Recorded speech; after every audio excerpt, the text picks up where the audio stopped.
ایک دفعہ کا ذکر ہے کہ جرمنی کی ایک جیل میں قیدیوں کے ساتھ بہت سخت طریقے سے پیش آیا جاتا تھا۔ اسی جیل میں ایک قیدی تھا جس کا نام شمید تھا اور اسے بہت لمبے عرصے کے لیے قید کی سزا دی گئی تھی۔ جیل کے گھرانوں کا معامل حاسقیدی کے ساتھ مختلف تھا، حاسق کے ساتھ نرمیہ اور احترام سے پیش آیا کرتے تھے، باقی دی بہت حیران ہوتے تھے، یہاں تک کہ سب نے یہی مان کر لیا کہ شمید جیل والوں کا ایک ایجنٹ ہے اور وہ ہماری باتیں ان تک پہنچاتا ہے، اس لیے نگران اس کے ساتھ برسلوک نہیں کرتے۔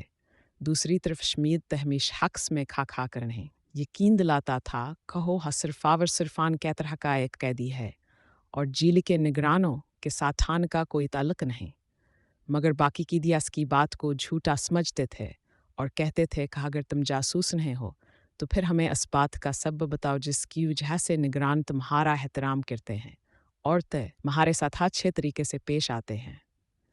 شمید تک وانے سچ بتانے کے سوا کوئی رستہ دکھائی نہ دیا۔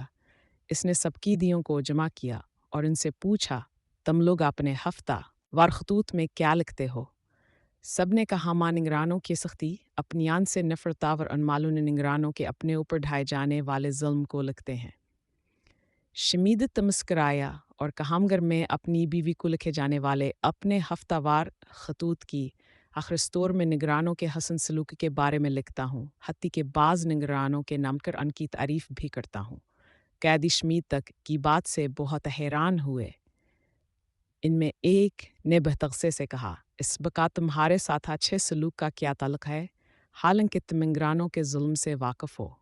شمید نے کہا، عقل مندو، ہمارے خطوط جیل سے اسوقت کے باہر نہیں جاتے جب تک نگران انہیں پڑھ نہ لیں۔